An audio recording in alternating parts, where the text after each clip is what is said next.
I accidentally sent my mom PP pics for 6 months. This happened back in 2011 to 2012. I grew up in the Midwest, and went to Bible college in the Deep South. As many young men do, I married a girl I met in college at the same age of 23.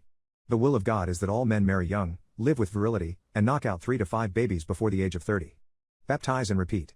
I moved to Atlanta and about 90 minutes away from my brother and his family. He had married the girlfriend he got pregnant, another major achievement of my overly strict parents, and since she refused to work, he chose where they lived. I would go visit every few weekends to spend time with my nephews. We never got a lot of FaceTime with my extended family, so I wanted to try to do for them what my parents wouldn't do for me. I had discovered my wife was, 1, effing her boss, 2, effing a manager in Chicago, and 3, slogging down any hog in Fulton County that was posting intimacy me ads on Craigslist. By the time I discovered all of this, I was relieved. I was tired of her bullshit. I was in the process of getting a divorce when I bought a decent digital camera. Whenever I'd go visit my brother, I'd take a bunch of photos and upload them to Facebook. Then I discovered Dropbox. I signed up because of this nifty feature where I could sign into my account on different computers, and uploading a photo on my computer would save it to a folder they could access, cloud storage. It was a revolutionary concept to me back in 2011. Around the time I was getting ready to move out from my wife, I went and visited my brother and them, took a shit ton of photos, and then headed up to the Midwest to visit my parents. I proudly showed off this feature and explained to them what would happen. They were thrilled. My mom believed in living a life separated from the world. As such, we were homeschooled and lived out in the country. I was forever seeking the approval of my parents, and, spoiler alert, I haven't and won't ever get it. But not because of this F-cup. Fast forward 15 months. I'd left Atlanta, moved up to Ohio, and was happily putting a terrible chapter in my life behind me. I was single, I was childless, I had a good money for my job, and I was getting to spend a lot more time with my grandparents than I ever thought I'd get. In this 15-month time frame, I'd reconnected with a guy I met when I first moved to Atlanta. His family went to church with me and the wife, and then he and his family moved to France for his dad's work. When he moved back to the US, his dad became the vice president of the college I'd attended, and since Will didn't want to go to there and had come to terms with being gay, I helped him land a bed in Metro DC with some people more than happy to help a newly outed gay kid get away from conversion therapy. We became very good friends. We talked about everything, all the time, all hours of the day. I talked to this dude probably 6 to 8 hours a day. We'd play Battlefield together, I'd call him on my way to work, you name it, we were good friends. I was also a horny bastard. I was 28 and I didn't really meet a woman I didn't sleep with. I made a habit of sharing all of my conquests with Will, who would share his with me. It was fantastic, at the time.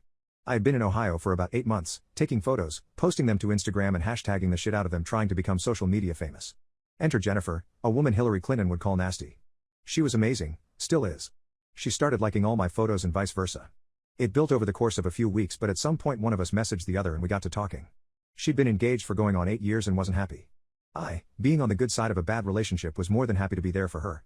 We really did have something and it was good. Only problem is she lived in Maine. Once things became as intimate as they could in a long-distance fling, I would send her dick pics, and she would reply in ego-stroking ways.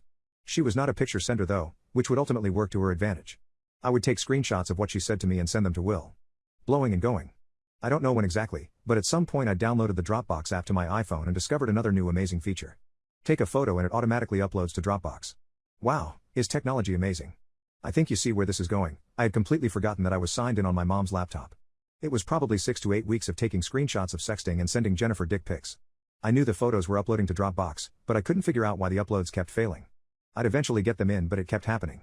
I wish I could say I figured it out, but I didn't. Instead, what I did was get faster internet. So fast forward to the week of my birthday. I was planning to go visit my parents, as I only lived about 4.5 hours away now instead of 12.5.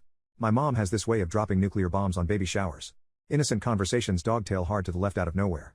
This was a baby shower nuclear bomb. In the middle of the conversation she says, "Oh hey, by the way, who is Jennifer?" In that moment, it all came together in full throbbing PP4K HD. The reason the uploads were always failing was because she was using her computer at the time the media was being uploaded. She saw it all, and she wanted to talk about it. Not in an intimate way, but in the you need to be safe sort of way, which was somehow worse. I apologized, I was embarrassed, I didn't go visit for my birthday. I ended up going about 2 weeks later after I'd been unceremoniously fired from my job. Why? Well, her computer wasn't the only one I'd signed in on my Dropbox. I worked in managed services and one of our clients was having computer issues and the internet was slow, so I signed in and installed the program I had saved in that folder. That was 3 weeks prior to my mom reaching out to me. It really didn't help my case that this girl was exceptionally attractive. And then of course I had to tell Jennifer, because why not complete a trifecta of utter embarrassment? At least she was able to laugh about it and get over it because she didn't send nudes to me.